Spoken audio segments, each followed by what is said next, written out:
kabarnya? Oh, kayaknya sudah rindu sekali ya untuk bertemu kita di podcast Tanjung Priok Timur. Tepuk tangan dulu semuanya. Sepertinya aku hari ini sangat semangat karena sudah lama sekali aku tidak muncul di peradaban YouTube HKBP-PT. Dan malam hari ini kita akan membahas 3 tugas panggilan gereja. Tapi hari ini tidak kalah spesialnya, kita kedatangan 3 tamu spesial, yaitu Dewan Diakonia dari Gereja Tanjung Priok Timur. Aku langsung aja kali ya memperkenalkan Amang dan Inang yang sangat cantik dan rupawan yang menyediakan waktunya untuk hadir untuk memberikan informasi terkait diakonia di podcast TPT. Halo Amang Inang. Halo. Apa kabarnya Amang Inang? Luar biasa. Oh, biasanya kalau sekolah minggu luar biasa, yes gitu ya. Tapi nggak apa-apa, kita harus semangat terus ya. Boleh nggak diperkenalkan satu-satu nama Amang dan Inang? Yang pastinya penonton YouTube HKBP-PT tidak tahu nih nama Amang Inang siapa, karena ada istilah tak kenal maka tak sayang. Kita mulai dulu mungkin ya dari Inang yang ada di depan aku. Inang namanya siapa? Kalau kita namanya Sintua Alce Borusilalahi, sebagai Ketua Dewan Diakoni Gereja kita HKBP Resort Tanjung Priok Timur. Mantap. Berarti Inang sebagai ketua. Ya. Terus kalau yang di samping Inang cantik ini sebagai apa? Dan namanya siapa? Terima kasih ya Kak. Saya Sintua SY Borulumban Tobing. Saya sebagai anggota Dewan Diakonia. Oh, berarti kalau Inang Sintua Alce Borusilalahi ketuanya, Inang Sintua Boru Tobing anggotanya. Untuk Amang sebagai apa dan namanya siapa, boleh diperkenalkan Amang? Ya, terima kasih. Boleh saya memperkenalkan diri. Saya dengan Sintua Torang Purba. Saya itu sebagai anggota dari Dewan Diakoni. Yang mana ketuanya Inang Alce Silalahi. Oh, jadi saya sebagai anggota. Berarti ketuanya Inang Alce, anggotanya ada 2. Ada 2. Ya, oke. Berarti hanya bertiga aja ini, Ya, kayak trio ya. Oke, sebelumnya aku mau tanya dulu nih ke Inang sama Amang, udah sering belum nonton podcast TPT? Waduh. Kayaknya podcast TPT baru 2-3 kali ya. Iya nah, sih. itu sering. Oh, sering berarti ya, Pokoknya soalnya kalau ada udah trending info. topik banget ini soalnya Iya. podcast TPT ya. Udah trending nomor 1, jadi jangan lupa ditonton dan teman-teman, walaupun kita jarang untuk podcast tapi tetap harus ditonton karena bukan hanya hari ini aja terakhir podcast kita, akan banyak sekali episode-episode selanjutnya yang akan kita tayangkan dengan topik spesial yang di luar gereja maupun di dalam gereja. Oke, kita langsung masuk saja ke pertanyaan pertama untuk Amang dan Inang ya. Mungkin aku sendiri, aku mengerti apa arti dari diakonia. Diakonia itu kan pelayanan, ya kan, pelayanan kasih gitu ya. Hanya itu aja sih sebenarnya yang aku tahu. Tapi mungkin teman-teman penonton mau tahu nih apa sih definisi pelayanan diakonia di dalam gereja gitu. Boleh dijawab mungkin dari Inang Sintua Boru Tobing? Iya, sebelum saya masuk definisi pelayanan diakonia dalam gereja, sebelumnya saya menerangkan dulu bahwasannya di dalam gereja ini tadi ada 3 tugas panggilan gereja. Salah satunya adalah Dewan Diakonia. Jadi Dewan Diakonia ini ada terbagi-bagi seksi, ada 4 seksi. Salah satunya pelayanan diakonia ini. Jadi karena tadi pertanyaan Joan sama Inang, apa definisi pelayanan diakonia? Pelayanan diakonia adalah pelayanan yang dibentuk di gereja untuk melaksanakan pelayanan diakonia kepada orang yang pantas dibantu. Itu pelayanan, definisi dari pelayanan diakonia. Orang yang pantas dibantu ini orangnya seperti apa gitu kan? Orang yang pantas dibantu adalah orang yang sedang kesusahan, salah satunya sakit, sedang berduka, sedang kena musibah atau kena bencana. Itulah sasaran pelayanan diakonia di gereja kita. Oke, berarti luas sekali ya artinya ya, dalam gitu ya, walaupun sebenarnya kita membantu orang yang membutuhkan gitu Iya, ya. orang yang Tapi pantas dibantu. ternyata banyak yang harus kita bantu, Iya. enggak yang sakit aja gitu ya Bukan. Inang ya. Iya. Luar biasa ya. Kalau tadi itu definisi dari diakonia sendiri, dan selanjutnya aku mau tanya nih Amang Inang, apa sih yang menjadi dasar dari Alkitabiah untuk menjalankan pelayanan diakonia di gereja? Kalau dari dasar Alkitabiahnya sangat banyak yang kita temui. Salah satunya daripada Kisah Para Rasul 6 ayat 1 sampai dengan 7. Terus Rom 12 ayat 7, Efesus 6 ayat 7, Galatia 6 ayat 10, dan masih banyak dari Alkitabiah yang bisa kita ambil tentang pelayanan diakoni. Tetapi salah satu yang paling menekankan di dalam dari Alkitabiah di dalam pelayanan ini, yaitu tertulis di dalam Efesus 6 ayat 6 sampai dengan 7, di mana bunyinya, jangan hanya di hadapan mereka saja untuk mengenangkan hati orang, tetapi sebagai hamba-hamba Kristus yang dengan segenap hati melakukan kehendak Allah, yang dimana ayat 7-nya, dan yang dengan rela menjalankan pelayanannya seperti orang-orang yang melayani Tuhan dan bukan manusia. Itulah patokannya. Jadi kita melayani dengan ketulusan hati seperti Kristus yang sudah datang ke dunia ini untuk melayani jemaatnya. Kira-kira seperti itu. Luar biasa jawaban dari Inang ketua kita ya. Oke, aku sudah paham diakonia seperti apa, dan mungkin teman-teman penonton juga sudah paham. Tetapi ini Inang dan Amang ya, aku masih ada pertanyaan. Bentuk pelayanan seperti apa sih yang bisa disebut pelayanan diakonia, khususnya di gereja kita, gereja TPT? Bentuk pelayanannya itu seperti tadi yang sudah dijelaskan sama kawan kita diakoni, di mana bentuk pelayanannya itu kunjungan ke rumah sakit. Ada istilahnya jemaat yang kecelakaan juga, bukan hanya di rumah sakit. Ada kejadian misalkan kecelakaan dan memerlukan itu kepada patah tulang. Nah, kita juga berkunjung ke sana. Dan ada yang kena musibah, korban kebakaran, korban kebanjiran sekalipun, itu juga kita lakukan untuk melayani di gereja kita. Seperti Oke. Berarti itu menjangkau orang yang sakit ya. Kalau misalnya nih Inang, biasanya aku dengar-dengar sih ada seksi ya, ada seksi, bukan seksi kesehatan aja nih, kayaknya ada beberapa seksi di bawah diakoni. Tapi itu apa aja sih? Emang Inang boleh nggak dikasih tahu ke penonton, dan aku juga pengen tahu gitu, ada apa aja sih? Seksi kesehatan sudah pasti kan, ada seksi apa aja gitu selain seksi kesehatan? seksi kesehatan tentu ada seksi diakoni sosial, Oh, ya, sosial. ya. Jadi seksi sosial juga termasuk. Terus seksi pendidikan, Oh, pendidikan juga masuk Ya, ya ke dalam betul. pelayanan diakonia. seksi kemasyarakatan, Oh, itu kemasyarakatan. bagian daripada diakoni sosial. Oh, oke. Oke, kita bahas mungkin kita bahas dari seksi kesehatan kali ya. Aku pengen bertanya langsung nih ke Amang Situa.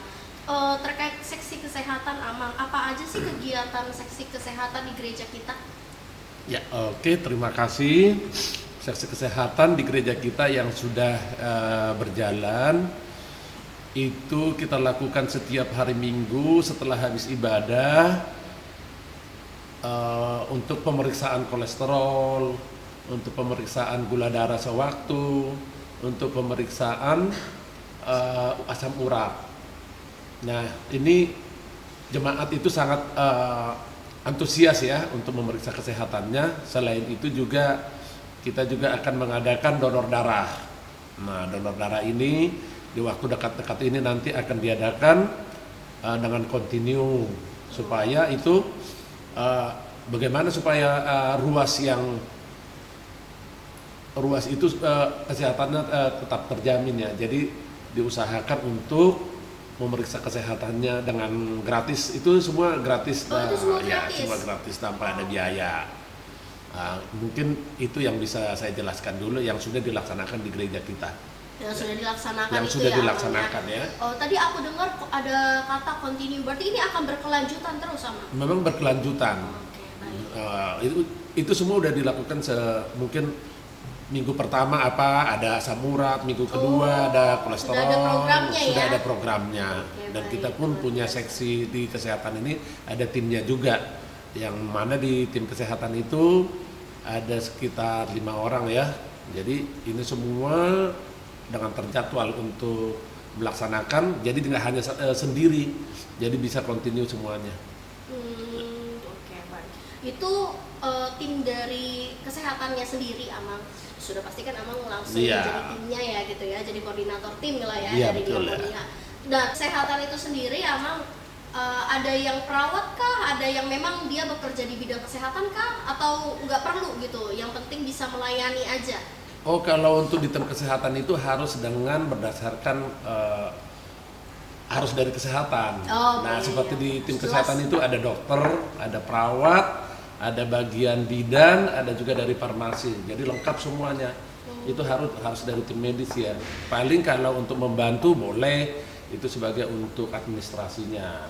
Oke. Tapi kalau untuk langsung menangani harus dari bisa perawat, bisa dokter, dan bisa bidan. Oke, memang harus jelas ya. Harus jelas. ya, di bidang apa bisanya Betul, ya. harus basicnya dari Basicnya dari kesehatan. Ya. Oke, iya benar. Terus kalau untuk pemeriksaannya sendiri Amang, ini kan pasti bertuju kepada jemaah. Iya. Khususnya jemaat HKBP Tanjung Priok Timur, betul ya Amang Inanya?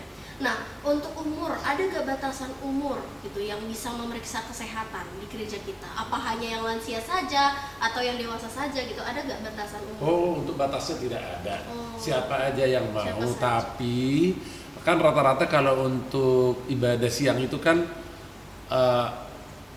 mulai dari umur dewasa lah, orang dewasa sampai lansia. Sampai Umurnya lansia. tidak terbatas ya. Cuma kebanyakan kalau yang periksa itu rata-rata lansia banyak. Iya. Kalau untuk dari naposo jarang kayaknya, Jarang karena ya. mungkin kesibukan Masih sehat. naposo ya, karena dia Masih merasa sehat. juga sehat gitu kan. Kalau yang udah berumur di atas 40 tuh pasti sudah memeriksakan kesehatannya.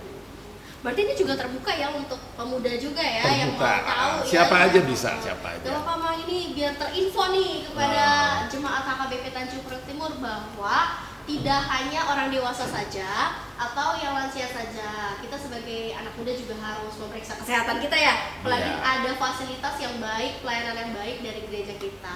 Luar biasa. Terima kasih jawabannya Amang. Sama-sama. Dan untuk Inang mungkin aku ada pertanyaan yang lebih dalam lagi nih. Siapa saja sih yang menjadi sasaran pelayanan diakonia? Ini kayaknya luas ya. Boleh dijawab nggak? Mungkin Inang ketua atau Inang dewan? Sebenarnya sih sama dengan yang tadi itu ya, bentuk pelayanannya ke siapa, sasarannya Iya. siapa. Sebenarnya, jadi sasaran pelayanan diakonia ini untuk orang yang pantas dibantu, untuk orang yang memang membutuhkan bantuan. Jadi diakonia ini seperti kita kunjungan ke rumah sakit, mereka itu kan dalam keadaan kesusahan, susah karena menderita penyakit, harus dirawat. Mungkin dari segi ekonomi juga mereka pasti harus keluar dana, uang. Tim Dewan Diakonia, pelayanan diakonia datang, ada sedikit memberikan diakonia dalam bentuk uang kepada iya. orang-orang yang Sakit. memang pantas dibantu, seperti yang sakit tadi, ya kan? Dan bukan hanya yang sakit, mungkin yang pernah kita kerjakan di gereja ini seperti ada yang pernah kebakaran rumahnya, ya kan? Pernah kebakaran rumahnya, pastikan dalam keadaan susah, perlu bantuan.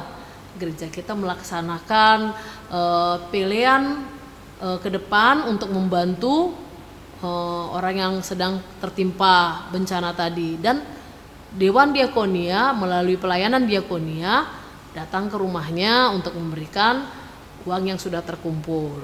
Jadi sasarannya ya orang-orang yang memang perlu dibantu. Perlu dibantu Iya. ya. Nggak hanya yang sakit. Enggak hanya yang sakit, yang sedang berduka juga. Sedang berduka. Gereja kita juga memberikan diakonia kepada orang yang sedang berduka. Jumlahnya itu sudah tertera sesuai dengan keputusan rapat huriah. Iya. Baik. Terima kasih kasih Inang informasinya. Nah, tadi kan kita sudah sangat banyak membahas tentang orang-orang yang membutuhkan pelayanan diakonia, khususnya lebih ke arah orang yang sakit. Nah, tapi diakonia itu pelayanan kepada jemaat yang sakit. Tapi nih, menurut Amang Inang, apakah beta yang ada di gereja kita atau belajar tambahan itu yang sudah berjalan di gereja saat ini itu termasuk pelayanan diakonia juga? Terima kasih atas pertanyaannya. Sama-sama. Seperti yang dijelaskan sama Inang Situa dari Diakoni juga, Inang Borutobi, ya, itu ada dibilang tadi 4 daripada diakoni sosial itu, di mana ada situ seksi kesehatan, ada di situ seksi pendidikan. Ini kita di posisi seksi pendidikan yaitu beta. Beta itu adalah bagian daripada diakoni, yaitu diakoni pendidikan. Jadi itu sejalan daripada badan daripada diakoni sosial itu adalah beta, itu adalah termasuk bagian daripada diakoni. Kenapa? Apa sih fungsinya beta itu? Kenapa? Pengajarnya dari siapa? Iya, betul. Nah, jadi pengajar daripada beta itu kita ambil daripada jemaat-jemaat yang ada di sekolah perguruan tinggi atau yang berstatus anak kuliahan. Jadi kita memperdayakan jemaat kita dan mereka terbiasa nantinya kelak sebagai pengajar, yaitu beta di dalam bidang studi bahasa Inggris dan matematika yang saat ini sedang berjalan. Itu yang tentang beta. Berarti, wah ini luar biasa sih. Aku menangkapnya diakoni di posisi seksi pendidikan ya. Ini bukan hanya memberikan pelayanan kasih kepada jemaat, tetapi membuka kesempatan untuk belajar ya. Oh luar biasa, Magina. Aku kira tuh, di pikiran aku mungkin di penonton juga berpikir ini harus seorang guru gitu yang memberikan pelayanan di beta. Ternyata enggak juga ya Inangnya. Oh ternyata boleh juga anak kuliahan yang memang jurusnya ke situ, Ya, supaya dia terbiasa ya untuk mengajar. Iya, jadi beta itu sangat berfungsi juga dan bermanfaat bagi anak-anak yang SD sampai kelas 6 ya, kelas 3 sampai kelas 6 yang saat ini siswa-siswanya yang ikut bergabung di dalam beta. Beta itu yang kami laporan yang sudah masuk dan yang sudah kami lihat bukan hanya dari anggota jemaat kita, bahkan ada dari gereja lain yang bergabung di dalam beta ini. Jadi kita tidak membatasi dari siapa-siapa yang mau minta menuntut ilmu di dalam pembelajaran beta. Kenapa beta itu sangat bermanfaat bagi anak-anak gereja kita? Terkadang sekarang ini untuk mengambil les anak aja, les tambahan di luar sana, memang harganya sangat luar biasa ya. Sehingga orang tua yang merasa tidak mampu, nah ini bermanfaat buat mereka. Sehingga beta ini juga ya kita pertahankanlah. Bagaimana sih ilmu itu sangat penting bagi kita, terutama untuk anak-anak generasi muda.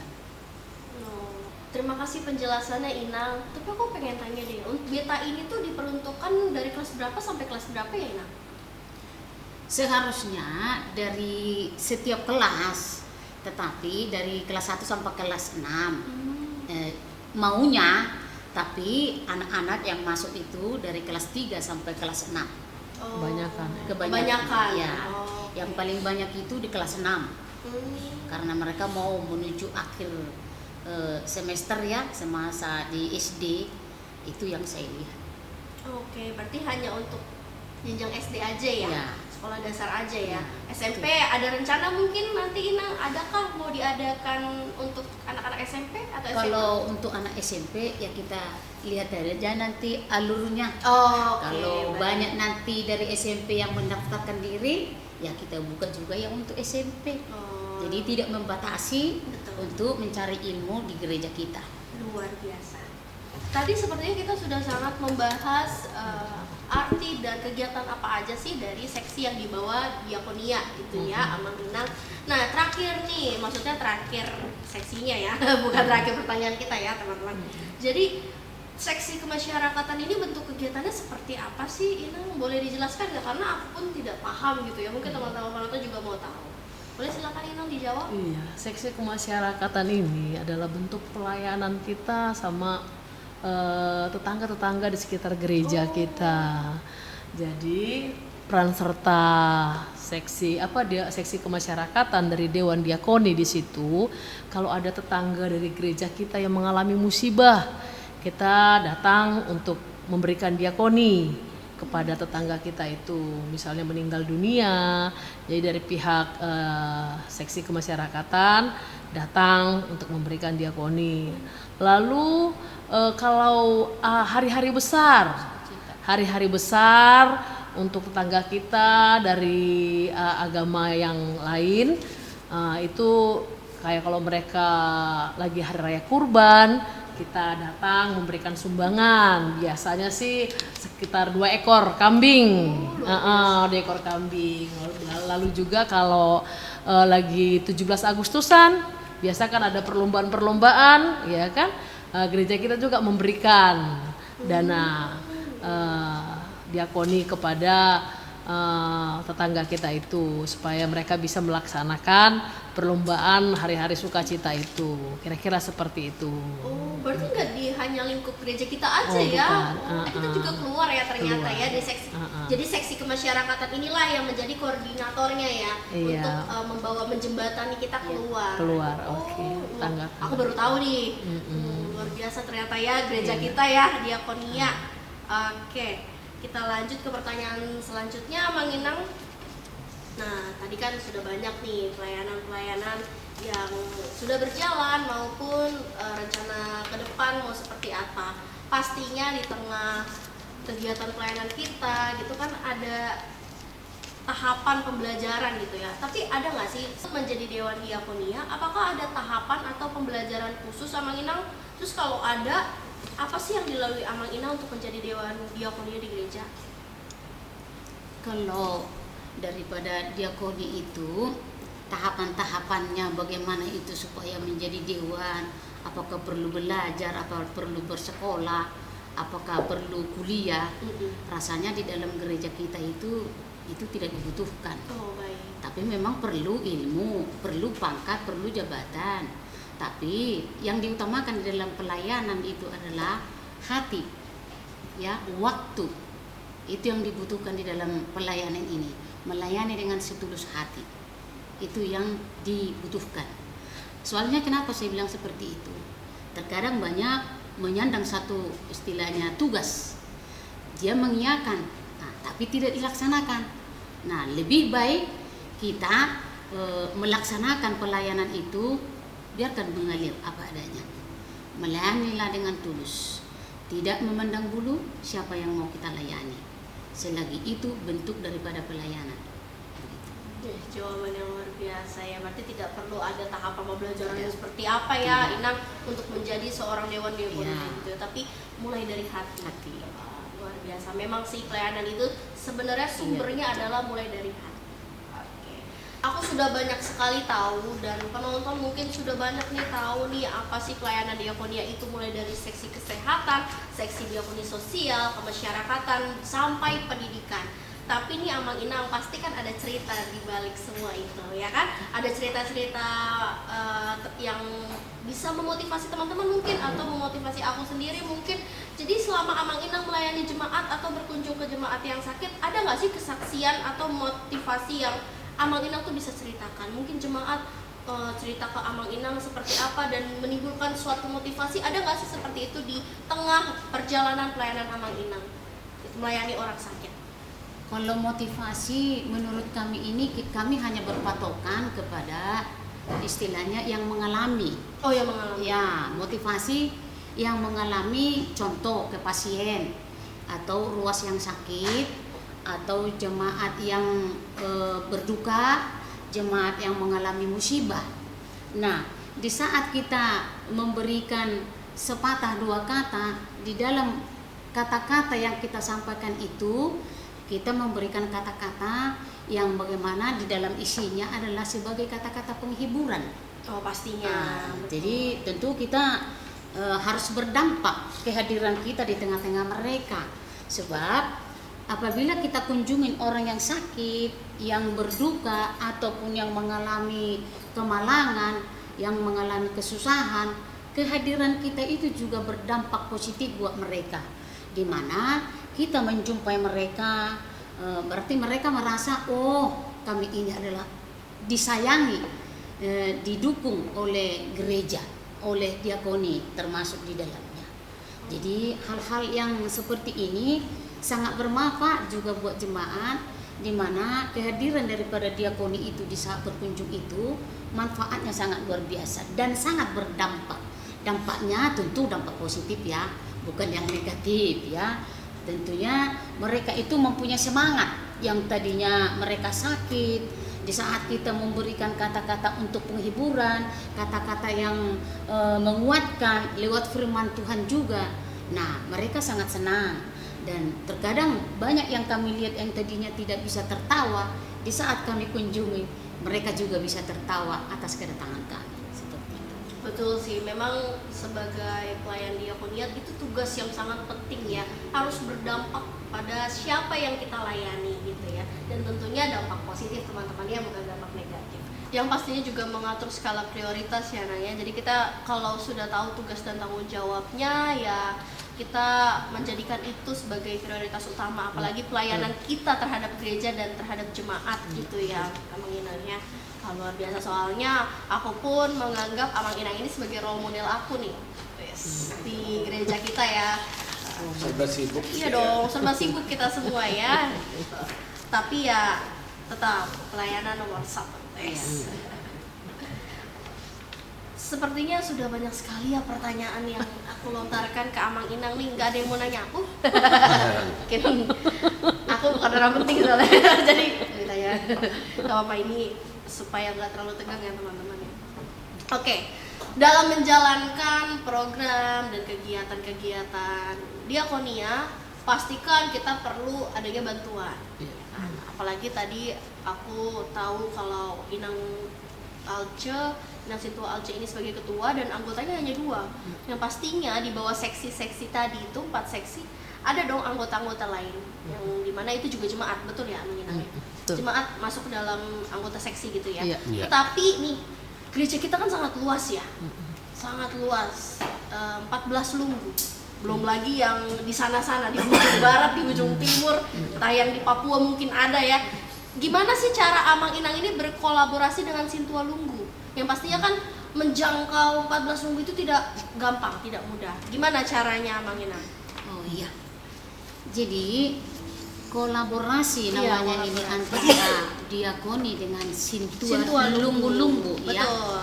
Nah, jadi kami Perhalado itu mempunyai satu medsos, istilahnya tempat berita, yaitu grup WA.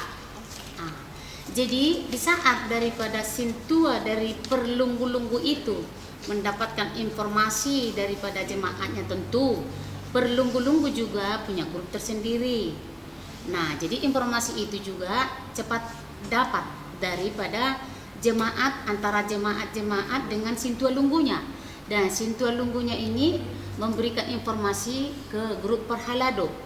Nah, di saat masuk itu di dalam grup Perhalado, kita sebagai diakoni menanggapi bahwa jemaat tersebut si A misalkan berada di rumah sakit Koja misalkan seperti itu. Nah, setelah itu terjadi mereka itu sudah opnam di rumah sakit. Nah, kita memberikan informasi ke dalam grup tersebut, memberikan kalimat ajakan. Kalimat ajakan itu contohnya seperti ini. Horas Amang Inang, nanti sore di pukul 17 kita kunjungan ke rumah sakit dari Lunggu sekian. Nah, jadi informasi ini supaya Lunggu tersebut Sintuanya menanggapi ajakan kita itu dan kita sama-sama datang ke rumah sakit kunjungan untuk menjumpai jemaat daripada Sintua tersebut yang sakit di rumah sakit. Itulah kolaborasinya daripada diakoni dengan Sintua Lunggunya. Jadi dari Sintua yang dari grup tadi, dari informasi dari guru Perhalado itu menyambunglah itu kepada Marturia Zending. Oh baik. Jadi ada kesinambungan juga. Jadi kami tidak memberikan informasi ke titik beberapa titik. Kami hanya membuat satu titik. Nah, dari Marturia menyebarkan grup informasi daripada grup Perhaladu ini kepada grup mereka tersendiri dari Marturia Zending. Jadi makanya kami bisa bersama-sama antara Sintua Lunggu dengan Marturia Zending dengan pendeta yang dibawakan oleh pendeta kita atau Wilfro di saat kita kunjungan. Jadi kolaborasinya bukan dengan hanya Sintua Lunggunya saja. Kita berkolaborasi dengan pendeta atau Bible Pro yang Goktiki. Kita berkolaborasi dengan seksi sending dari Marturia begitu. Wah, berarti memang sudah jelas ya prosedurnya. Itulah cara berkolaborasinya dengan Sintua Lunggu. Itulah cara Amang Inang menjangkau semua informasi dan semua jemaat dari Lunggu 1 sampai Lunggu 14. Kalau tidak terbayang ya itu kayak gimana. Di tengah berkomunikasi itu pasti ada hambatan kan. Nah, ini poin yang tidak boleh ketinggalan Amang Inang. Pasti ada tantangan besar dong dalam komunikasi mungkin atau dalam di lapangan lah mungkin. Boleh nggak diceritakan gimana tantangan Amang Inang dalam menjalankan pelayanan diakonia? Ini pertanyaan yang sangat unik ya. Ini juga sering kami alami. Pasti. Jadi tapi memang kita bawa aja hidup itu enjoy saja. Enjoy. Ya enjoy. Memang hidup itu juga pelayanan itu tidak harus mulus-mulus saja. Kalau tidak ada tantangan, kita tidak akan pinter, tidak akan mendewasakan iman kita. Dibutuhkan kesabaran. Ya, terkadang kita kunjungan nih ya, jam sekian kita kunjungan gitu.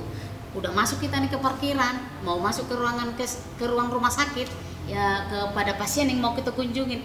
Tiba-tiba sintuanya WA, bikin di WhatsApp, di telepon kita. Maaf Inang, bahwa pasien tersebut sudah pulang ke rumah. Waduh, ternyata sudah pulang. Sudah pulang ke rumah. Telat informasi. Telat informasi. Padahal kita sudah masukkan istilahnya kendaraan kita ke parkiran ya.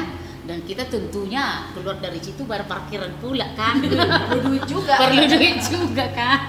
Jadi tidak ada gratis seperti Iya. itu. Jadi itu hal-hal yang apa namanya lumrah. bukan merugikan ya, termasuk bukan, itulah manusiawi ya. Jadi kurang informasi dan memang itu himbauan kita kepada Sintua.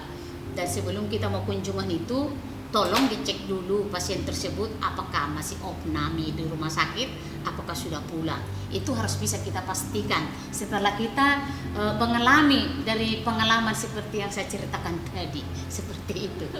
Pastinya nih ya, aku sudah berfirasat bukan cerita ini aja sebenarnya yang dialami sama Inang. Pasti banyak nih yang Mang Inang mengalami hal-hal yang lebih daripada itu ya.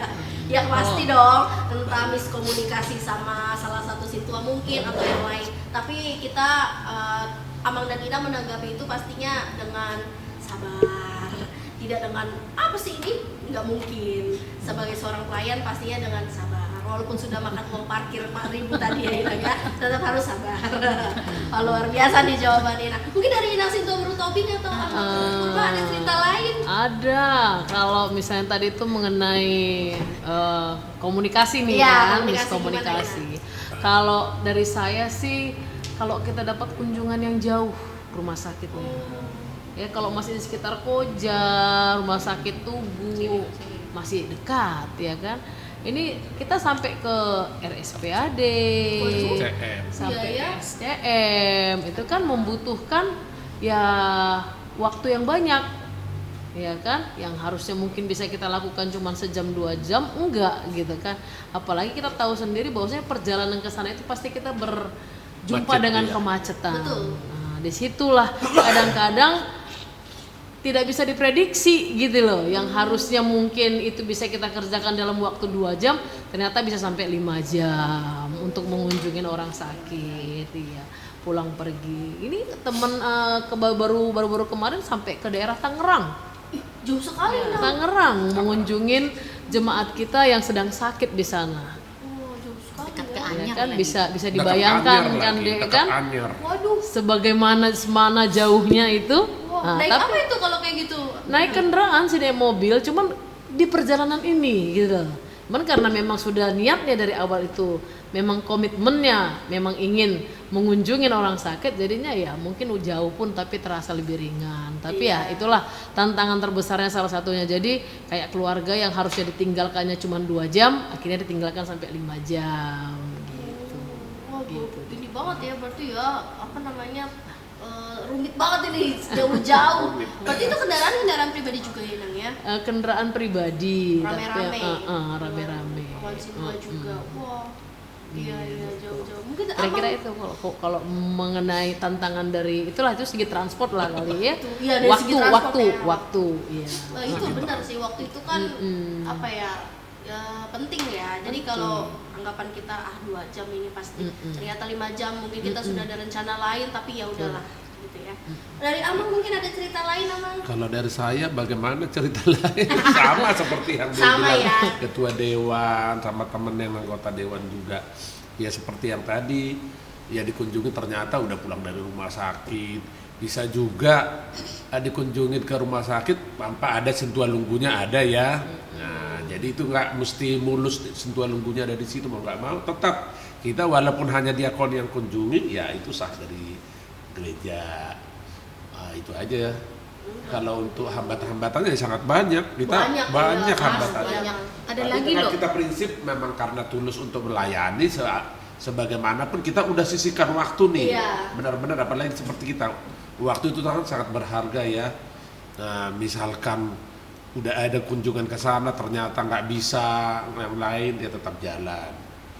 Nah, kita sendiri kalau tidak bisa memang selalu saya minta maaf ya tidak bisa, seperti kalau kunjungan-kunjungan yang ke tempat yang jauh-jauh mungkin saya alhami belum ya, paling yang sekitar Koja, rumah sakit pelabuhan, mana waktu saya memang sangat terbatas gitu loh. Jadi harus nanti kan sering-sering izin juga kayak tadi ada yang kematian ya, itu harus kita kunjungin, apalagi sebagai Sintua Lunggu mau nggak mau harus kita layani. Kita usahakanlah sebisa mungkin, itu aja mungkin ya. Ada juga hal yang lagi? unik. Ada lagi Nang? Oh, Ada boleh yang hal diceritain, yang Nang? unik ya. Oh apa tuh? Ada memang juga kendala-kendala yang kita alami, nggak tahu seperti pola apa kadang pemikiran daripada jemaat di saat mereka itu sakit tidak mau menginformasikan. Oh tertutup. Tertutup. Terkadang mereka juga udah ketahui, istilahnya sudah tahu nih kita ini opnam di rumah sakit. Nah mereka tidak mau menginformasikan ke sintuanya. Tiba-tiba kita tahu bahwa si jemaat ini ada di rumah sakit tersebut tanpa diberitahukan kepada ini secara tidak sengaja ya. Kita jumpai mereka di rumah sakit. Apa keluarga siapa di sini yang sakit? Oh itu mama, misalkan seperti itu nih. Oh ini lunggu berapa? Lunggu sekian.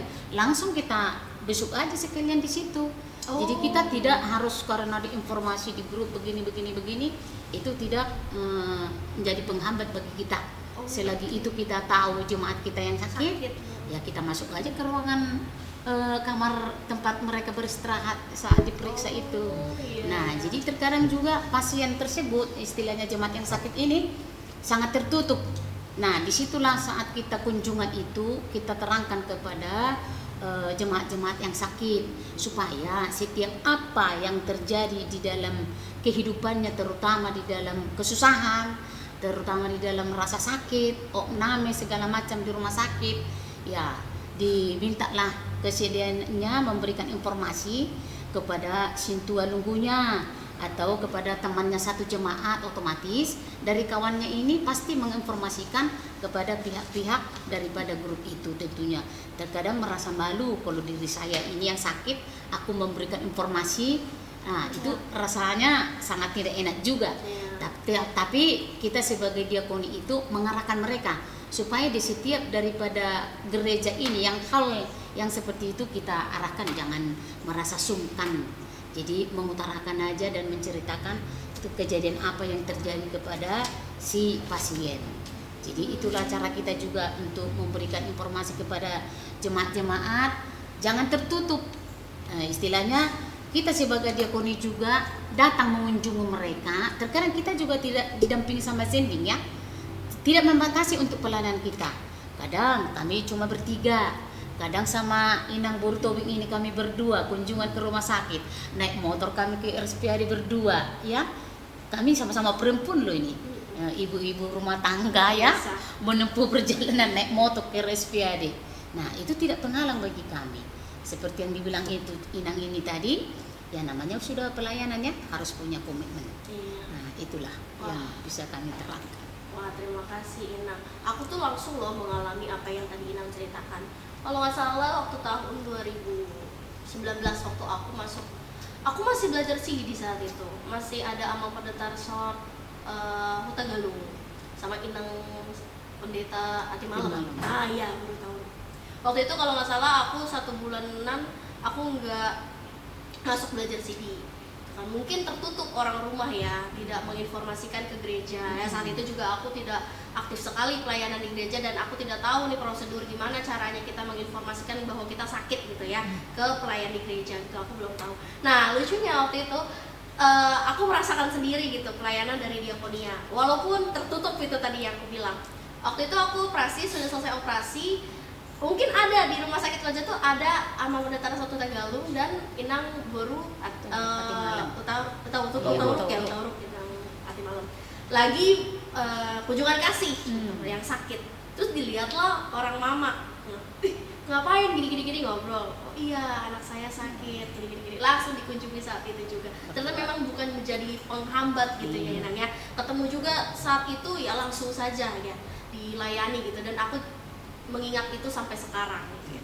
Jadi emang luar biasa ya pelayanan diakonia ini ya, tidak ada penghambatan lah istilahnya, langsung saja ikuti alurnya gitu ya. Wah, luar biasa. Testimonial. Wah. Diakoni gitu loh. Iya, diakoni gitu loh. Ntar tolong kayak editornya dibuat hashtag diakoni gitu loh. Aduh, udah banyak sekali ya pertanyaan, cerita kita sharing-sharing sama Inang. Tadi tantangan juga sudah kita bahas, tapi ada nih yang mau aku tanyain lagi sebelum kita tutup. Saat mengunjungi jemaat, hal-hal apa aja sih yang Amang Inang Dewa perhatikan selain dari kebutuhan spiritual?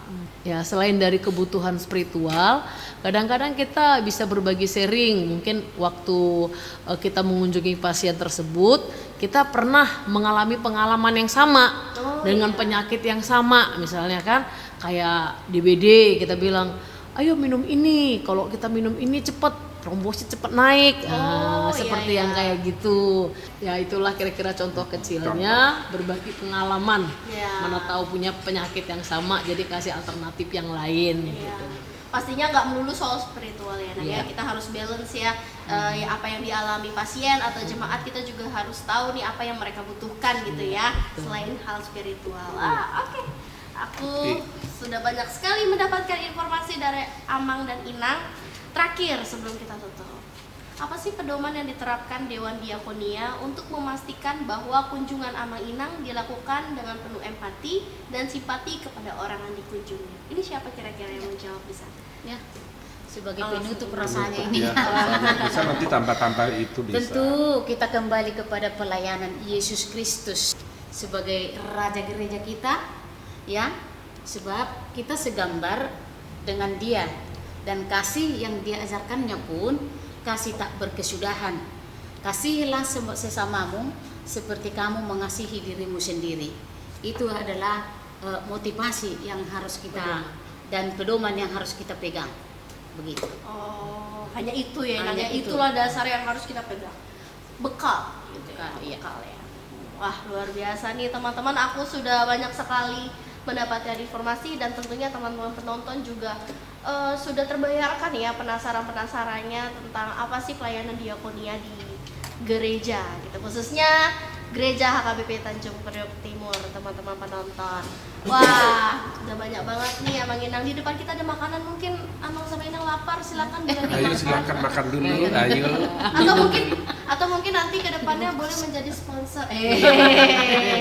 Masuk iklan. Masuk. Ya, boleh bertanya kan? Boleh ya, Mas. Dari sekian kali episodenya ini mungkin yang kelima ya. Iya, betul, Oke. Mas. Dari yang udah kelima kali ini, mungkin dari Koinonia, dari Marturia, ini diakoni. Nah, dari sekian episode ini, apakah ada hambatan-hambatan terhadap narasumbernya? Kalau hambatan sih terhadap narasumbernya sendiri ada, Amang. Pasti kan wawasanku tidak seluas Amang dan Inang yang aku wawancarai ya. Jadi mau tidak mau aku harus research dulu, asik research dulu Research, bahasa iya. gue ya. Cari tahu dulu apa yang mau kita bahas malam hari ini, terus saling sharing dulu sebelum kita ngobrol lebih lanjut tentang topik yang mau kita bahas. Takutnya nanti terlalu mungkin ada kesalahan dari aku atau gimana. Jadi memang banyak sebenarnya hambatan ya, apalagi aku masih host magang. Semangat, Apakah aku sudah menjadi host tetap? Host tetap? Semoga jadi host tetap ya. Doakan ya, Mang. Makin lancar ininya. Sebenarnya ya, Mang ya, hambatan utamanya adalah aku tidak punya co-host tetap. Tolong pengurus ya, tolong yang di balik layar ya. Ya. Sebenarnya harus ada teman aku co-host gitu. Oh iya iya. Co-host. Sebelum-sebelumnya anak Amang. Karena kesibukannya Karena ya lagi mungkin skripsi. lagi skripsi dia. Iya, kalau Lagi aku- PKL. makanya ya. nggak apa-apa, aku sendiri dulu. Oh iya. Oke. Aduh, terima kasih loh, Bang. Akhirnya ada yang perhatian, ada yang mau bertanya sama aku. Mungkin teman-teman penonton atau jemaat belum tahu anak Amang Sintua Purba siapa. Nanti ada fotonya di sini, tolong editor tampilkan foto beliau ini. Karena sebenarnya ya ini co-host saya ini dari awal. Luar biasa teman-teman penonton YouTube HKBP Tanjung Priok Timur. Kayaknya sudah selesai semua nih, teman-teman semua sudah terinformasi dengan baik apa yang sudah disampaikan Amang dan Inang Dewan Diakonia dari Gereja HKBP TPT. Tepuk tangan dulu untuk kita semua. Untuk penutup kita, seperti biasa aku akan pantun. Yes. Di episode 5 ini pantunnya agak unik. Ubur-ubur ikan lele. Cakep. Cukup sampai sini, Le. Yeay. Sampai